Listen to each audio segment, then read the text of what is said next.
আল্লাহ পাক রব্বুল আলামিন আপনাকে আমাকে মুসলমান বানিয়েছেন। শুধু নামে মুসলমান হলে চলবে না। ও মুসলমান, মুসলমান হওয়ার জন্য শর্ত হলো লা ইলাহা ইল্লাল্লাহ, আল্লাহ ছাড়া কোনো মাবুদ নাই, ইলাহ নাই, উপাস্য নাই। আল্লাহ নবী সাল্লাল্লাহু আলাইহি ওয়াসাল্লাম বলেন, ও আমার সাহাবীরা শোনো, মুসলমান হওয়ার জন্য তিনটে শর্ত আছে। তিনটে শর্ত যদি পালন করে, এই তিনটা শর্তের ভিতরে যদি কোনো মুসলমান থাকে, কোনো মানুষ থাকে, তাহলে সে মুসলমান নাম ধারণ করতে পারবে। আল্লাহ নবী সাল্লাল্লাহু আলাইহি ওয়াসাল্লাম বলেন, হযরত আনাস ইবনে আনাস রাদিয়াল্লাহু তাআলা আনহু আল্লাহু ক্বালা ক্বালা রাসূলুল্লাহ সাল্লাল্লাহু আলাইহি ওয়াসাল্লাম, মান সাল্লা সালাতানা ওয়াস্তাকবালা কিবলাতানা ওয়া খালাজা বিহাতানা ফাযালিকাল মুসলিম। আল্লাহ নবী সাল্লাল্লাহু আলাইহি ওয়াসাল্লাম বলেন, ও সাহাবীরা শোনো, মান সাল্লা সালাতানা, আমি যেভাবে নামাজ আদায় করছি, আমরা যেভাবে নামাজ আদায় করি সেইভাবে নামাজ আদায় করতে হবে। ওয়াস্তাকবালা কিবলাতানা, আমরা যে কিবলাকে আমরা গ্রহণ করেছি, যে কিবলাকে আমরা মেনে নিয়েছি, যে কিবলাকে আমরা সামনে রেখে নামাজ আদায় করি, ঠিক সেই কিবলাকেই মানতে হবে, সেই কিবলাকেই কিবলা হিসেবে মানতে হবে। ওয়া খালাজা বিহাতানা, আমরা যা কোরবানি করি আল্লাহর নামে, সেই গোশত খাইতে হবে। যদি এই তিনটা শর্ত কোনো মুসলমানের ভিতরে থাকে, তাহলে সেই মুসলমান নাম ধারণ করতে পারি। সম্মানিত ভাইয়েরা আমার, আগে মুসলমান না আগে মুমিন? ও আমার ভাইয়েরা আমার, আগে মুসলমান হতে হবে। লা ইলাহা ইল্লাল্লাহ, আল্লাহ ছাড়া কোন মাবুদ নাই, ইলাহ নাই, উপাস্য নাই। হযরত মুহাম্মদ রাসূলুল্লাহ সাল্লাল্লাহু আলাইহি ওয়াসাল্লাম আল্লাহ তাআলার বান্দা ও রাসূল। সম্মানিত ভাইরা আমার, যখন আমরা ঈমান গ্রহণ করলাম, মুসলমান হয়ে গেলাম, কালেমা পড়ার পরে মুসলমান হয়ে গেলাম। মুসলমান যখন হয়ে গেলাম, হওয়ার পরে ঈমান আমাদের ভিতরে থাকবে, মুমিন হিসাবে আমরা গ্রহণ করব আল্লাহ তাআলার কাছে পরিচয়। আল্লাহ পাক রব্বুল আলামিন বলে, ঈমানদারের জন্য, ঈমানদার যখন আল্লাহর হয়ে যায়, তখন আল্লাহ পাক রব্বুল আলামিন তাদের অভিভাবক হয়ে যায়। আল্লাহ পাক রব্বুল আলামিন বলে, বান্দা একটু খেয়াল করো, যখন তুমি আমাকে অভিভাবক হিসেবে গ্রহণ করবে, আমি আল্লাহ পাক রব্বুল আলামিন তোমার জন্য হয়ে যাব। আল্লাহ পাক রব্বুল আলামিন কোরআনুল কারীমের ভিতরে সূরা বাকারার ভিতরে ঘোষণা করেন, আল্লাহু ওয়ালিয়ুল্লাযীনা আমানু ইখরিজুহুম মিনাজ যুলুমাতি ইলান নূর।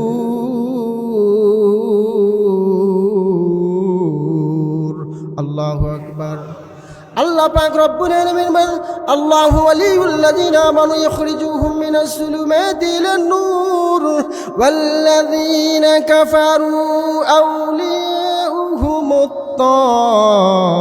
তাগুত ইখরিজুনাহুম মিনান নূরি ইলাজ যুলুমাত উলাইকা আসহাবুন নারি হুম ফিহা খালিদুন। আল্লাহু আকবার। আল্লাহ পাক রব্বুল আলামিন বলেন, আল্লাহু ওয়ালিয়ুল্লাযীনা আমানু, ও মুসলমানেরা শোনো, আমার বান্দারা শোনো, আমার গোলামেরা শোনো, যদি তোমরা তোমাদের রব আল্লাহকে অভিভাবক হিসেবে গ্রহণ করো, আল্লাহ পাক রব্বুল আলামিন তোমাদেরকে জুলুমাত, অন্ধকার থেকে আলোর দিকে ফিরায় নিয়ে আসবেন। সুবহানাল্লাহ। আল্লাহ পাক রব্বুল আলামিন জাহান্নাম থেকে আল্লাহ পাক রব্বুল আলামিন জান্নাতের দিকে নিয়ে আসবেন। ওয়াল্লাযীনা কাফারু আউলিয়াউহুমুত তাগুত, আর যদি তাগুতকে যদি তোমরা অভিভাবক হিসেবে গ্রহণ করো, শয়তানকে যদি তোমরা অভিভাবক হিসেবে গ্রহণ করো, আল্লাহ পাক রব্বুল আলামিন বলেন, ইখরিজুনাহুম মিনান নূরি ইলাল যুলুমাত আল্লাহ পাক রব্বুল আলামিন বলেন, যদি তোমরা শয়তানকে যদি অভিভাবক হিসেবে গ্রহণ করো, তাহলে আমি আল্লাহ পাক রব্বুল আলামিন তোমাদেরকে আলোর থেকে অন্ধকারের ভেতরে নিবৃত্ত করব, অন্ধকারের দিকে নিয়ে আসব। আল্লাহ পাক রব্বুল আলামিন জান্নাত থেকে জাহান্নামের দিকে নিয়ে আসবেন, জান্নাতের পথ থেকে উঠাইয়া জাহান্নামের পথের দিকে ধাবিত করে দেবেন। আর ওই সমস্ত মানুষগুলো কারা? আল্লাহ পাক রব্বুল আলামিন আয়াতের শেষে বলেন, উলাইকা আসহাবুন নারি হুম ফিহা খালিদুন। আল্লাহু আকবার। আল্লাহ পাক রব্বুল আলামিন বলেন, ওই সমস্ত বান্দারা হচ্ছে তারা যারা হচ্ছে চিরকাল চিরস্থায়ীভাবে জাহান্নামের অধিবাসী হবে, জাহান্নামের ভিতরে থাকবে। আল্লাহ পাক রব্বুল আলামিন অন্য আয়াতের ভিতরে বলেন, ইয়া আইয়ুহাল্লাযীনা আমানু দুখুলু ফিস সিলমি কাফা ওয়া লা তাত্তাবিউ খুতুওয়াতিশ শাইতান ইন্নাহু লাকুম আদুউম মুবিন। আল্লাহু আকবার। আল্লাহ পাক রব্বুল আলামিন বলে, বান্দা যারা ঈমান গ্রহণ করেছে, আমিল সালেহ ভালো ঈমান গ্রহণ করেছে, ওই মুমিনদেরকে আল্লাহ পাক রব্বুল আলামিন ডাক দিয়ে বলো, ও ঈমানদারগণ, তোমরা পরিপূর্ণভাবে ইসলামের ভিতরে প্রবেশ করো, আর তোমরা শয়তানের পদচিহ্নগুলিকে তোমরা অনুকরণ করো না। কেননা হচ্ছে নিশ্চয়ই শয়তান তোমাদের জন্য স্পষ্ট শত্রু। আল্লাহ পাক রব্বুল আলামিন বলে, যারা আল্লাহর প্রতি নির্দেশিত পথে রয়েছে, যারা মুমিন, তারা তো সফল কাম। তারা সফল কাম কেমন সফল কাম? আল্লাহ পাক রব্বুল আলামিন বলে, আল্লাযীনা ইউমিনুনা বিল গায়বি ওয়া ইউকিমুনাস সালাতা ওয়া মিম্মা রাযাকনাহুম ইউনফিকুন।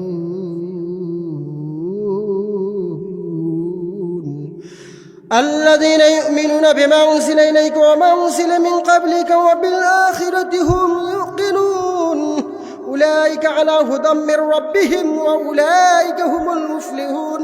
আল্লাহ পাক রব্বুল আলামিন মুমিনদেরকে ডাক দিয়ে বলো, মুমিনরা শোনো, তোমরা সফল কাম। ওই সমস্ত মুমিনরা সফল কাম যারা আল্লাহর প্রতি গায়েবের প্রতি বিশ্বাস স্থাপন করে এবং সালাত প্রতিষ্ঠা করে।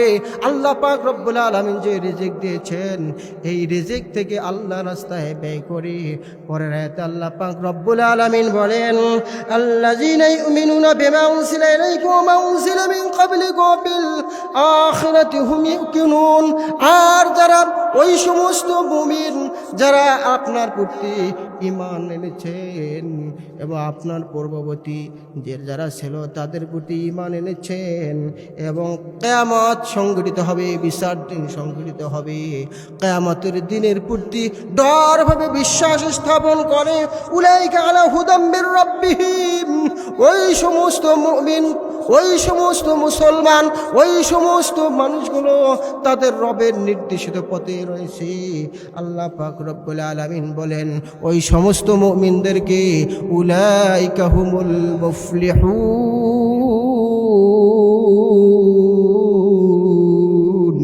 আল্লাহু আকবার। ওই সমস্ত মুমিনরা হচ্ছে সফল কাম। আল্লাহ পাক রব্বুল আলামিন বলে, যারা ঈমান এনেছে, সৎ কাজ করেছে, তারা হচ্ছে সৃষ্টি জগতের ভেতরে সর্বশ্রেষ্ঠ সেরা সম্মানিত ভাইয়েরা আমার। যারা ঈমান এনেছে আল্লাহর প্রতি, রাসূলের প্রতি, কিতাবের প্রতি, কিয়ামতের প্রতি, তাকদীরের ভালো মন্দের প্রতি, এবং ভালো কাজ করে আমিল সালেহ করে, ওই সমস্ত মানুষরা আছে দুনিয়ার জমিনের ভেতরে সব থেকে শ্রেষ্ঠ। আল্লাহ পাক রব্বুল আলামিন সূরাতুল বাইয়িনাতের ভেতরে ঘোষণা করেন, ইন্নাল্লাযীনা আমানু ওয়া আমিলুস সালিহাতি উলাইকা হুম খায়রুল বারিয়া। নিশ্চয়ই যারা ঈমান এনেছে এবং ভালো কাজ করে আমিল সালেহ করে, উত্তম কাজগুলো করে ওরাই হচ্ছে সৃষ্টি জগতের ভিতরে সর্বশ্রেষ্ঠ। আল্লাহ পাক রব্বুল আলামিন ওই সর্বশ্রেষ্ঠ জাতি, সর্বশ্রেষ্ঠ মানবদের উপহার দেওয়ার জন্য আমার আল্লাহ পাক রব্বুল আলামিন প্রতিদান দেওয়ার জন্য প্রতিশ্রুতি দিয়েছেন। আল্লাহ পাক রব্বুল আলামিন বলেন, জাযাউহুম ইনদা রাব্বিহিম জান্নাতুন আদনিন তাজরি মিন তাহতিহাল আনহার খালিদিনা ফিহা আবাদান রাদিয়াল্লাহু আনহুম ওয়া রাদু আনহু যালিকা লিমান খাশিয়া রাব্বাহু। আল্লাহ পাক রব্বুল আলামিন বলেন, যারা ঈমান গ্রহণ করেছে এবং আমল সালেহ করে তারাই আছে সৃষ্টি জগতের ভিতরে সর্বশ্রেষ্ঠ। আল্লাহ পাক রব্বুল আলামিন বলেন, তাদের প্রতিপালকের পক্ষ থেকে তাদেরকে আল্লাহ পাক রব্বুল আলামিন উপঢৌকন দেবেন। আল্লাহ পাক রব্বুল আলামিন প্রতিফল হিসেবে তাদেরকে দিয়ে দেবেন জান্নাত, এমন জান্নাত যে জান্নাতের নিচ দিয়ে ঝর্ণাধারা ঝর্ণাধারা চলতেছে, ঝর্ণাধারা থাকবে। আর ওই জান্নাতের ভিতরে তারা সব সময় সর্ব অবস্থায় থাকবে, আল্লাহর নিয়ামতগুলো ভক্ষণ করবে। সেখান থেকে তাদেরকে বাহির করে দেওয়া হবে না, সেখান থেকে তারা বাহিরও হবে না। আল্লাহ পাক রব্বুল আলামিন, তারা আল্লাহ পাক রব্বুল আলামিনের প্রতি সন্তুষ্ট। আল্লাহ পাক রব্বুল আলামিনও তাদের প্রতি সন্তুষ্ট। কেননা ওই সমস্ত মুমিন মুত্তাকিরা সর্ব অবস্থায় আল্লাহ রব্বুল আলামিনকে ভয় করেন। সুবহানাল্লাহি ওয়া বিহামদিহি। সম্মানিত ভাইরা আমার, তাহলে আল্লাহর জান্নাত লাভ করার জন্য আমাদেরকে মুমিন হতে হবে। মুমিন হতে গেলে আমাদের কি করতে হবে? আমলে সালেহ, ভালো কাজগুলো করতে হবে, আল্লাহর রাস্তায় খরচ করতে হবে। এটাই হচ্ছে মুমিনের পরিচয়। মুমিন আল্লাহ পাক রব্বুল আলামিনের সব বিধিবিধান অনুযায়ী জীবনযাপন করবি।